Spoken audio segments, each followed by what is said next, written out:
What is up, bitches? It's me, Suha St. Michael's, and welcome back to my YouTube channel.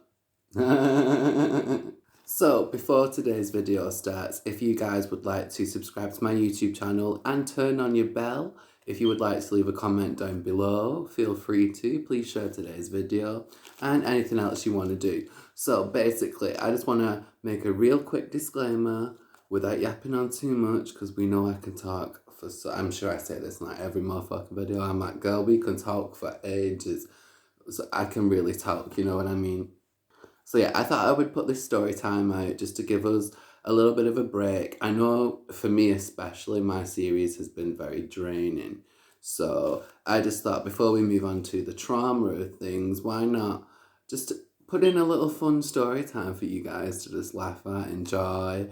I don't know, a lot of y'all tell me I'm good at telling stories. Y'all tell me that I'm entertaining. So I just thought, fuck it, I'm gonna sit down, I'm gonna do a video, I'm gonna just talk my shit, you know. Just see what happens. A little bit of a change of scenery, a little bit.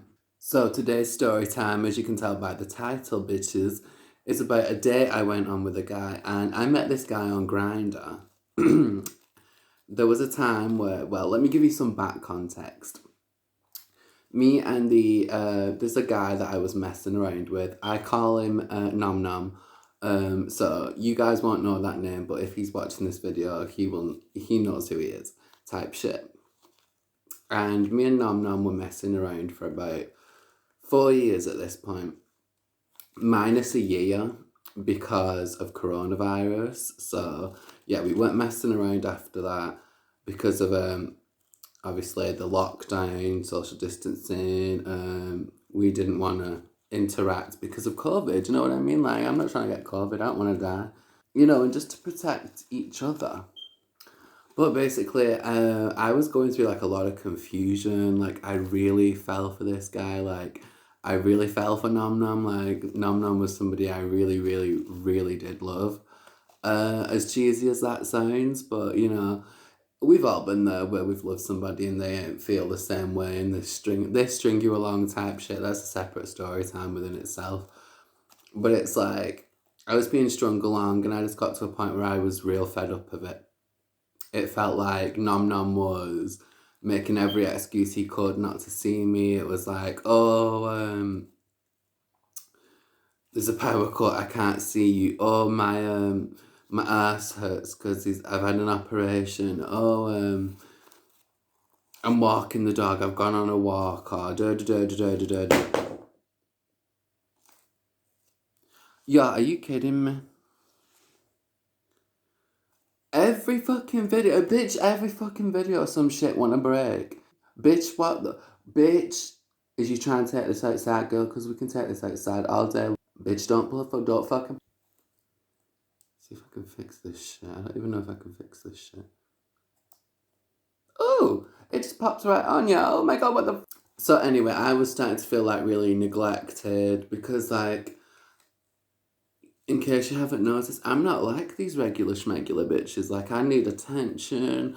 I need your time. I'm not saying give me all your time. I'm just saying give me some me time. Like, you know, because me and Nom Nom, we were speaking every day up until the other day. I literally deleted him from, well, I didn't delete him.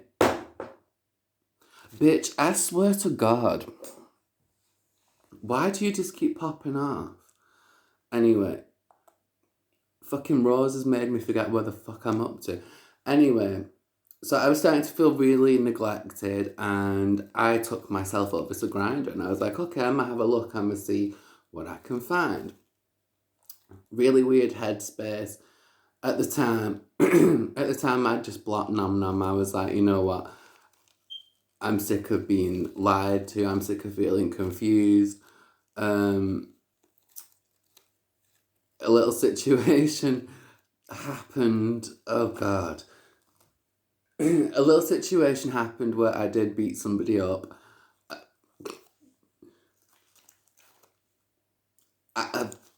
I still. I did beat some.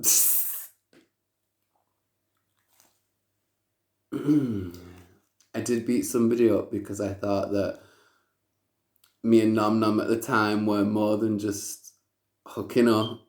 But But turns out we wasn't, so I kind of had to apologise for that.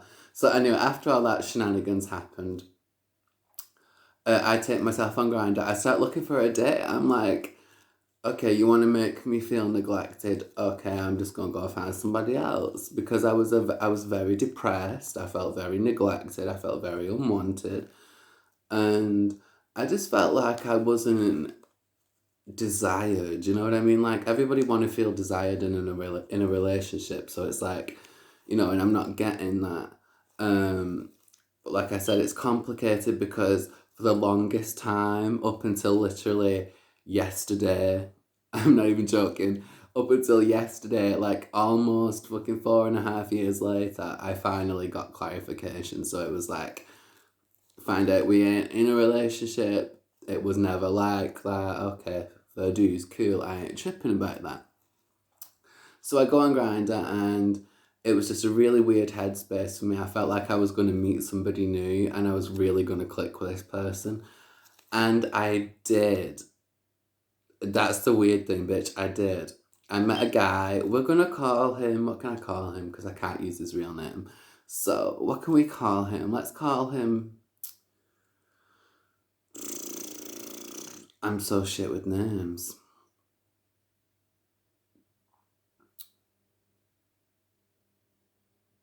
I don't know, let's just call him Simon. Okay, so me and Simon messaged me on Grindr. He favorited me on Grindr. Motherfucker messaged me. He was like, hey, what's up? I was like, hey, what's up? He's like, I see you. And I'm like, I see you. And he's like, you look mad cute. And I'm like, you look good too. You know what I mean? Like, I see you, you see me. And I just wanted you to know that I see you seeing me. You know what I mean? And I just want to let you know further that I see me seeing you. Type shit. So anyway, we start talking and it's flirtatious as you would do. Grindr is pretty much a sex app. I don't give a shit what nobody tell me. Grindr is not a dating app. Like Grindr is a strictly sex app. And not everybody's like that, but I was in that frame of mind where I was just like, fuck it, I'm gonna have a whole moment. So I had a whole moment. Ooh, bitch. So I had a whole moment. And basically, he was like, do you want to come over? Where do you live? I said, well, I'm staying with my mum currently because I was before I got my own place. I'm like, I'm staying with my mum. My mum lived in Plattbridge. He lived in Hinley, so it wasn't that far. So I dressed up real cute. I didn't wear makeup at the time. I'd stopped wearing makeup. Obviously, I've gone back to it. I mean, I didn't just wake up like this. No, trust me, this takes a whole lot of time, a whole lot of effort. Yeah. I've forgotten where I'm up to. Oh, so basically, I get dressed real cute, no makeup on, but I did have that 30-inch jet black weaving, these nice sunglasses I got from Everything £5. Do you know I left those glasses in his house, by the way? And I didn't get those motherfuckers back. So if you're watching, you owe me a new pair of sunglasses. Like, anyway. So, I get dressed real cute. I could put on some like lingerie, beachwear type shit. Obviously it's freezing at this point. It's like winter. I'm covering myself up. So I had like my actual clothes that I was gonna wear to his house on, but I had like a tracksuit over it because I was like, I'm not about to be like freezing cold all night long. Like, bitch, no, the fuck. Like, I can only do this cute shit for so long, and then I'm like, get the makeup off me, get the weave out, let me just chill. Type shit. You know how it be. So he phones me, he's like, where you at? I'm like, ooh, that accent though. I'm like, oof.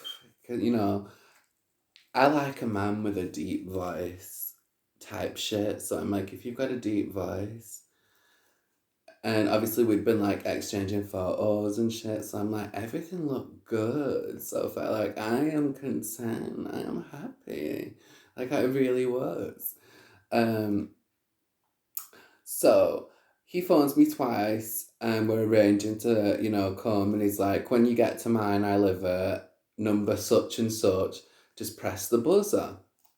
So I order my taxi, I'm getting ready, I pack my bag, Like, I'm one of those people, like, I'm very feminine in the type of way, like, I need my makeup done, I need my hair done.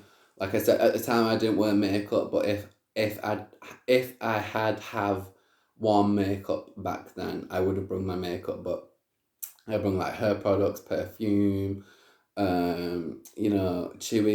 I bring my toothbrush and toothpaste, obviously, because I ain't no dirty bitch. The fuck. Mouthwash, all kinds of perfumes, everything I basically needed for the night in this little handbag, and a tracksuit that was covering my actual clothing, and a big like winter coat.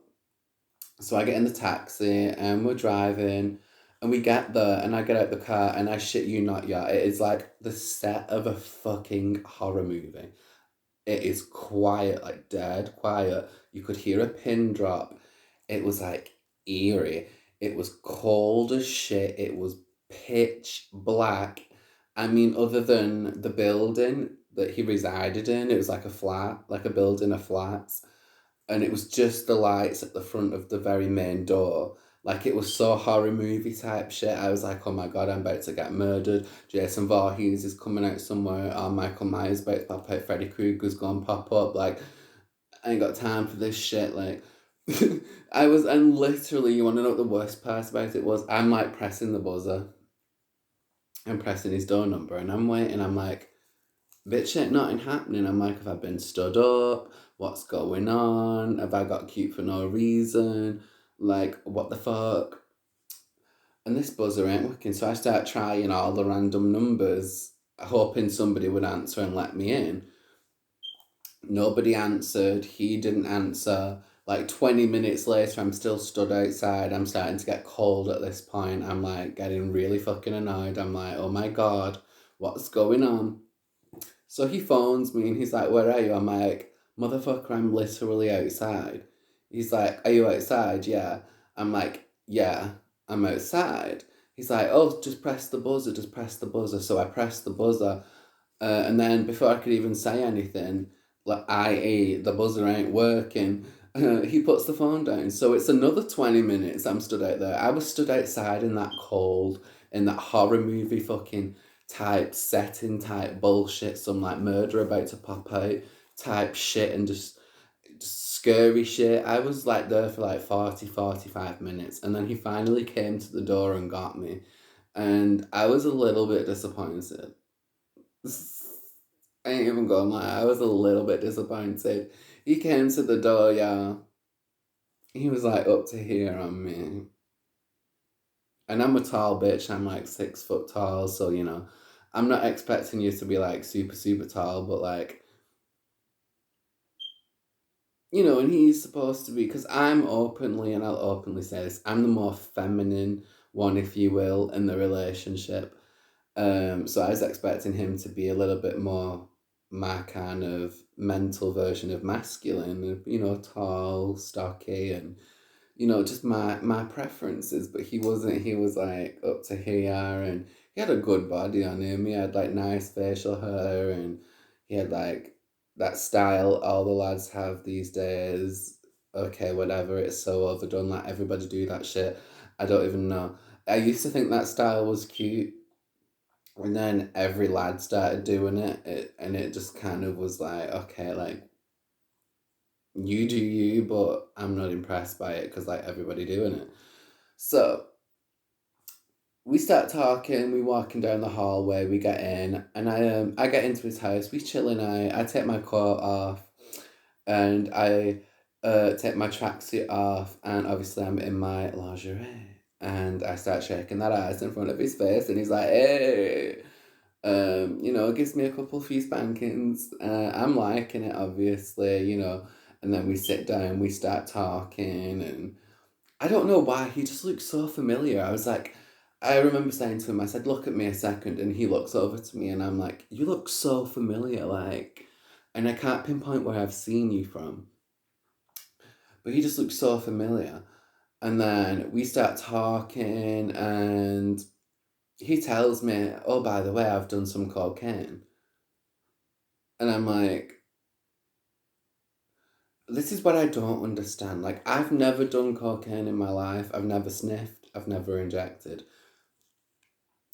I've never done any really, really hard drugs. So, what baffles me about me and my choice in men is, I want to say like 70% of the people I've either gone on a date with or like actually dated have done cocaine. I'm like, what is it we are doing cocaine and fucking like ketamine and shit? And then they're like, do you want some? I'm like, get that shit away from me. Do I want some? No, I don't. No, I don't want none of that. So I'm like, okay, whatever. We carry on talking, we're having a super good laugh. Like, I was laughing to the point where my stomach was hurting. Like, really good conversation. Like, you could tell we were two people clicking. And he tells me, he's like, I've got carers. So I'm like, okay, like, I ain't judging. Like, you've got carers. Because in my mind, I'm thinking he's got some kind of like disability, maybe a mental disability, because he seemed okay physically. That's where my mind went. I just went off on assumption. And he was like, I can tell you why if you want, like why he has carers. And I was like, well, that's not really my business. And like, this is our first time meeting. I'm not trying to be all up in your grill like that. But if you want to tell me, that's fine. But I'm not asking you to tell me because that ain't my place. Like, this is my first time meeting you type shit. Like, I don't want to know your whole life story. I didn't ask for that. Like, it's a little bit much. Like, but if you want to, cool. But I'm not asking you to. So he's like, I've got carers basically because one day. Oh my god, just stop it. One day he had an argument with his mum and some of his family, and they kicked him out. And he. See, I'm going to get in trouble for saying this. I shouldn't even be telling you all this, but it's part of my life story, I suppose. So I kind of have a right to tell it. But he's like, yeah, we had an argument, and I fucking he put something together. I forgot what it was. I forgot if it was like a t-shirt or if it was like a bunch of paper. It was something like that. Set it alight and put it through the door box, like the letterbox, whilst his mum and his family were inside. I'm like, hold up a second. What is it with me and Matt? I'm like, at this point, like, I don't even. What I should have said was, as soon as he told me that, I should have been like, let me shake your hand, thank you for the good night, I'm on my way out, because I ain't doing this type of shit. Like, nah, like, you too crazy for me. Like, nah. Imagine the kind of arguments I would have with somebody like that. Like, they would be like legendary type shit. Like, nah, like, I'm not trying to put myself in that position. I wish I would have said that. But I was a bit taken aback. I was like, okay, so you crazy, crazy. Same way I'm crazy, crazy. You crazy, crazy. Okay. Definitely not a good match. So, anyway, it's at this point as well, yeah. I just need to mention this. I didn't even notice that during the duration of us talking that he'd actually taken off all of his clothing from like his waist down. So everything was on display. I kept wondering, like, why does he keep stopping at me and smiling? Like, we'd be talking mid-conversation, he'd be looking at me like this, and he'd be like, looking at me like that, and then I'm just like, blah, blah, blah, blah, blah. Y'all know what I'm like at this point with the conversation type shit. Like, I can go on forever. I'm just like, blah, blah, blah, blah, blah, blah, blah. And I don't know what it is with me, but I don't be paying attention like that. So I didn't even notice he dropped his pants. I didn't even notice you know what I mean? I didn't notice none of that shit, girl. So I was just like, when I noticed, I was like, fucking taken aback. Hold up. I was like, yo, I was happy. I mean, like, I was content at that point. I was like, it looks a lot bigger in person than it did on the pictures. I was like, look, I was like, thank God. Thank God. Because I don't want no short dick, man. I don't know what else to say, bitch. I just don't want no short dick, man. I mean, he was short height-wise, but he wasn't short, you know what I mean? Anyway, so we start talking, he puts on this music. It is the most awful, awful music I've ever heard in my life. Please, if I go on a date with you in the future, please, anybody to my future husband, if you're watching this, please, please, please don't put me around no horrible grime music. Please. I don't mind Bugsy Malone. I don't mind people, Stormzy. I don't mind people like that, but don't put me around the awful grime people. Like, don't. I can't stand that music. It was awful. I had to sit there and like I'm talking to mainly my sisters out there, but you're not, my sisters out there know when you go on a date with a guy and it's the shittest music you've ever heard in your life, and he's like, this shit good, right? And you're like, and really you're thinking, somebody turn this shit off. Like, is there a mute button to this shit? So we ended up having a real good laugh, and then we started having a fiddle around, little fool around, and then we went to bed. This motherfucker, we were smoking, some trees, and basically he smoked my little cigarette, let's call it that, yeah, without breaking YouTube's terms and conditions. He smoked my cigarette, so I was like, and he stood there, y'all, like this. Like, I got in bed, I was laid down, blanket wrapped round me, I had my weave tied back, I was just lied down like this in the bed. And this motherfucker stood up against the wall like this, like I'm slouched down, and he's like, I'm like, are you stoned? And he's like, I'm like, come and get in bed. Like, you're freaking me out. You stood there like I'm fucking like fucking stood there, and like it's not pitch black in the room, but the only light's coming from the hallway. Fucking hell, like, you know how scary that shit is? You're trying to lie in bed and you stood there like against the wall, just I was like, come and get in bed. So we came and got in bed. Let me tell you about the hallway, by the way. The fucking hallway was like The Shining, y'all. If you've ever seen that film, I don't know why your hallway be so long like that, and so empty and eerie and quiet.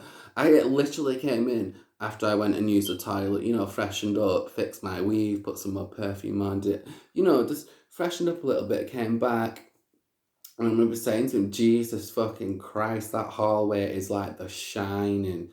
Like, I feel like Jack Nichol's about to fucking come out any second and be like, here's Johnny. And I'm just like, nah. And he was laughing at that. He was like, yeah, I need to get a little bit more furniture in it, and da da da da da. So anyway, we go to bed, we hook up a little bit, and then I start noticing a little change.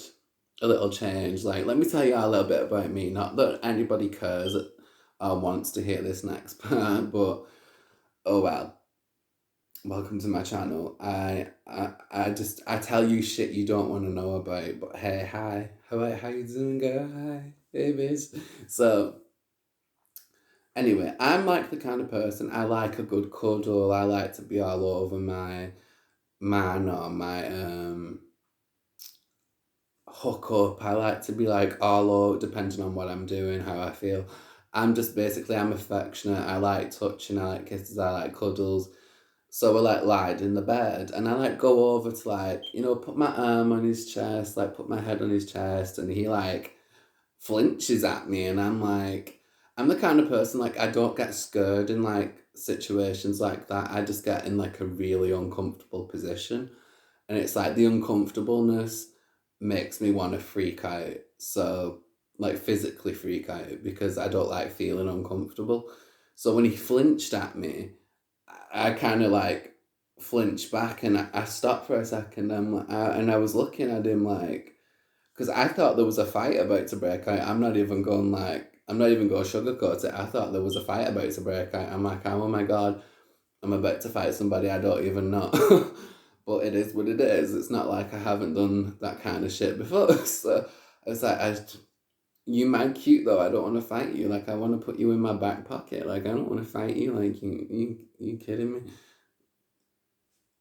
I don't want to fight you. So, and then he explains to me, he's like, oh, I've got this, what did he say it was? Something to do, I think it was borderline personality disorder. Anyway, it turns out he had like, borderline, is it borderline personality? Yeah, I think it's borderline personality disorder. He had borderline personality disorder. He was telling me about it, and there's like a switch in his personality, and I'm like, and he was like, "Oh, I just flinched at you because you triggered me." I'm like, "You could have told me this before. Like, you could have told me your condition. You could have told me your triggers. I wouldn't have done. Like, I'm not purposely trying to trigger you. You know what I mean?" So I was a bit taken aback by that. And he's like, "No, it's all right. It's all right." And I wanted to go. Like at that point, I wanted to go because I just didn't like I'd seen little changes in his behavior throughout the night that was like honestly creeping me out.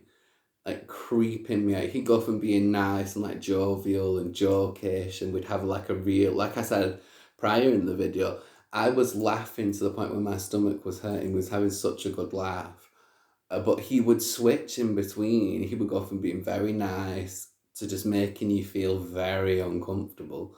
Like I said, I ain't never scared of nobody, but it was an uncomfortable feeling. Like you felt uncomfortable. Excuse me.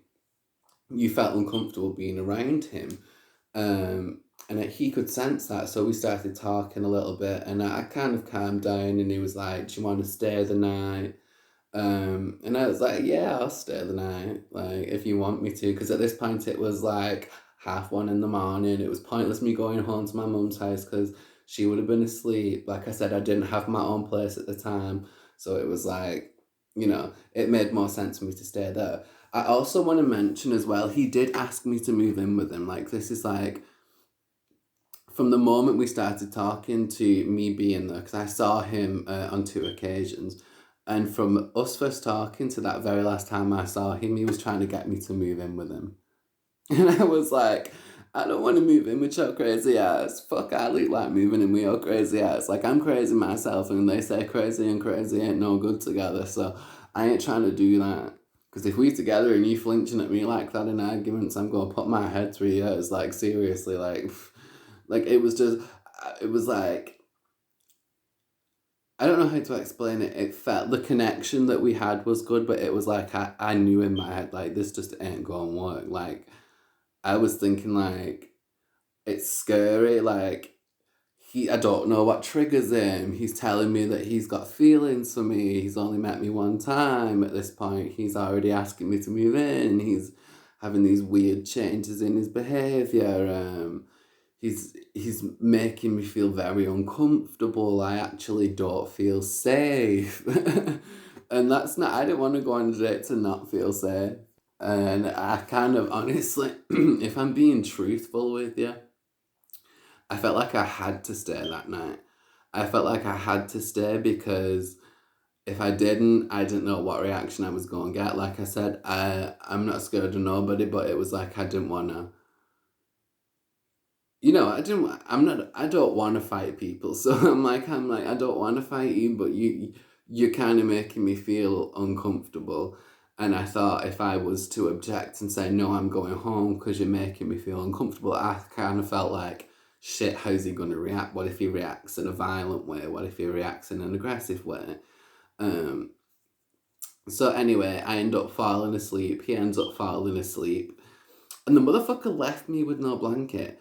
I'm sat in like fishnet type top, you know what I mean? Beach covering type top, you know what I mean? So I didn't even have any underwear on. I didn't have no pants on.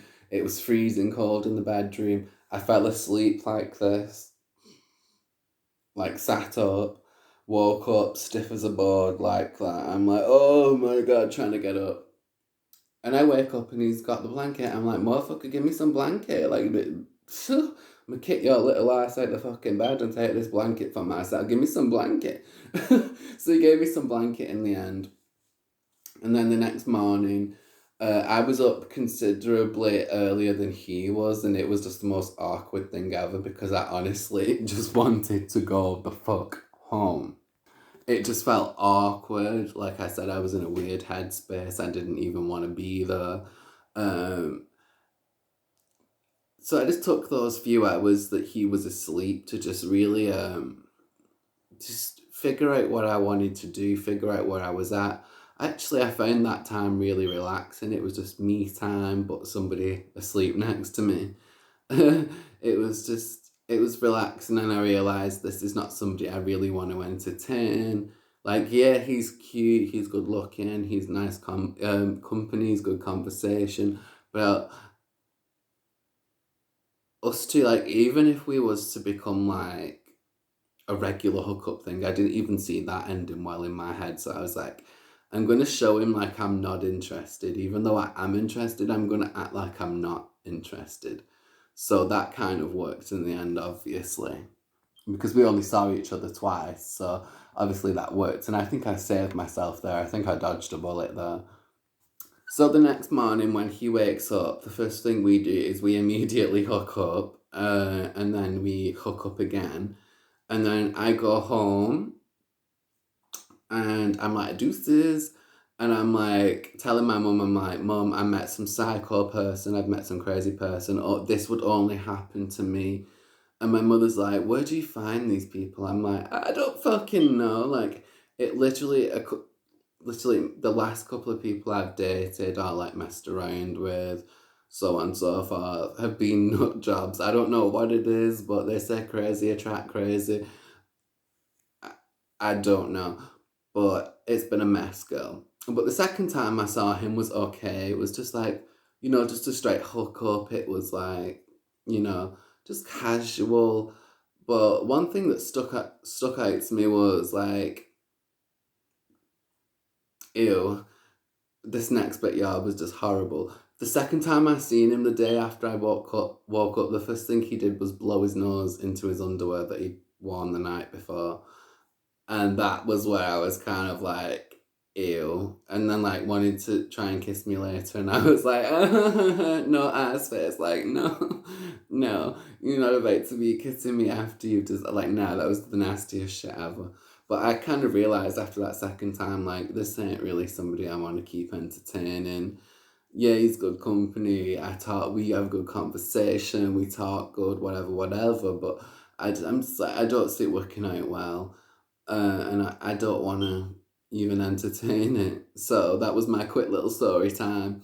And I just want to say, if you feel uncomfortable with somebody on a date, no matter how they might react or you might think they react, if you feel like leaving, just leave. Like, trust me, just leave. And if you have any red flags, you feel uncomfortable, that is your cue to leave. Like, listen to your gut, listen to your intuition, be safe, and let people know where you're going and put safety precautions in place to protect yourself. So, anyway, I have been Suha St. Michaels, and this was a quick little story time. Well, I say quick and little, but it's been a considerable amount of time once again, but we're used to this at this point. So anyway, thank you so much for watching, and I'll see you in the next one.